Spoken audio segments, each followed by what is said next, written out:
në rang botëror. E pari është bacilobakteri dhe e dyta është salmonella.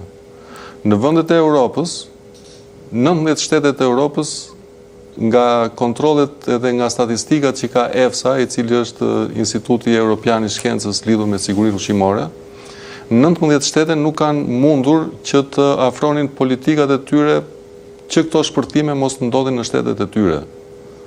Këtu në Shqipëri është bërë problematik pse doli mishi pulës me salmonel, okay?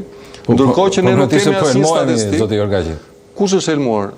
Janë elmuar njerëz. Okej, në momentin që kemi kolegën tonë, ju thash përpara se do ta trajtojmë dhe rastin e kolegës. Në rastin që flasim për gjithë të sasi që po bëhet fjalë, dhe që ka 10 ditë dhe salmonella e jep problemet e veta brenda 2 deri në 4 ditësh, ne do t'i kishim spitalet mbushur plot me njerëz, plot me pacient që do vuanin të njëjtat simptoma. Ndërkohë ne nuk kemi asnjë.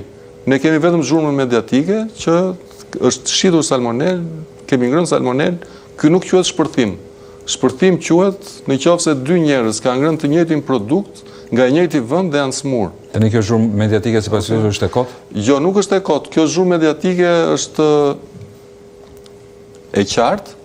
Kjo zhurmë mediatike e mban institucionin në pozita të forta pune, dhe në pozita të forta kërkesë llogarie brenda vetes vet dhe shërben si një mënyrë që ne të përmirësojmë akoma më shumë aktivitetet me të cilat ne përballemi çdo ditë. Okej, çfarë armësh duhet të kishte Akuja në dorë që të ishte më e besueshëm edhe për popullin? Pasi ka një perceptim në popull që Akuja nuk është e besueshme. Akuja ka bazën ligjore me cilën ne veprojmë, ka në një mënyrë të shtinte edhe të merrin këtyre bizneseve. Do të thosha ne kemi instrumentat ligjor. Instrumentat ligjor tanët janë përcaktuar për çdo shkelje që bën biznesi, është edhe masa administrative ose gjoba që thuhet rëndom përkatëse. Edhe përtej kësaj gjobe, në rastet kur ushqimi i konsumuar shkakton pasoja të rënda në shëndetin e njeriut, atëherë ne kemi edhe një mekanizëm tjetër në kodin penal, neni 288, i cili prej 4 vitesh është në fuqi dhe Autoriteti Kombëtar i Ushqimit për shkeljet të ndryshme të operatorëve ka bërë dhe referimet në referencë të këtij neni. Në mbylljen e subjekteve? Jo, në mbyllja e subjekteve është diçka tjetër. Mbyllja e subjekteve bëhet bllokimi me vendim të ndërmjetëm nga Autoriteti Kombëtar deri në plotësimin e kushteve.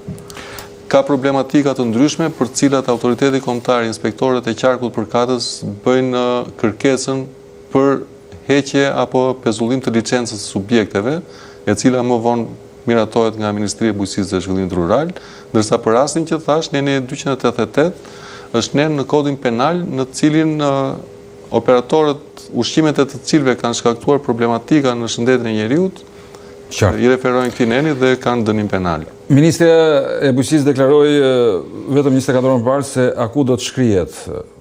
Është tregues që nuk ka funksionuar Akuja?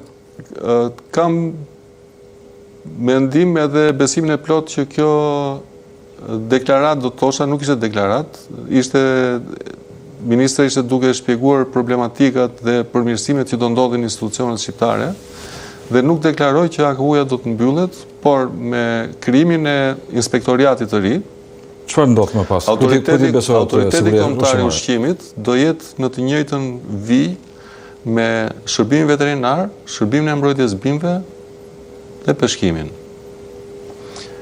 Duke bërë që zinxhiri komandës të jetë nga ferma në tavolinë, të jetë në një dorë të caktuar dhe mos ketë ndërprerje në zinxhir, mos ketë ndërprerje në gjurmëshmëri të produkteve dhe të problematikave që lindin si pasojë e sigurisë ushqimore.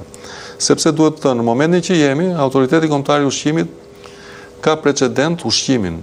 Okay? Por tani ushqimi vjen gjithmonë nga një lëndë e parë, ushqimi vjen gjithmonë nga një bim, ushqimi vjen gjithmonë nga një kafsh apo produktet që këto kafsh prodhojnë. Si bimët, si kafshët, si produktet që kafshët prodhojnë, nuk janë kompetencë e Autoritetit Kombëtar të Ushqimit deri në momentin që shkojnë në operatorin e biznesit ushqimor. Dhe në ndjekjen e gjurmëshmërisë që ne bëjmë për gjetjen e shkakut përse kjo problematikë ka ardhur në bim, në produkt mishi, qumshi, kosi apo gjëra tjera, ne jemi të detyruar që mos ta ndjekim vetë, por ta referojmë në institucion tjetër. Dhe kjo është parë si një hapësirë boshe në të cilën ne kemi mundësi më të mira reagimi. Dhe për këtë gjë, po bëhet edhe ky bashkimi këtyre tre elementve që zinxhiri i komandës dhe ndjekja e problematikave si nga poshtë lart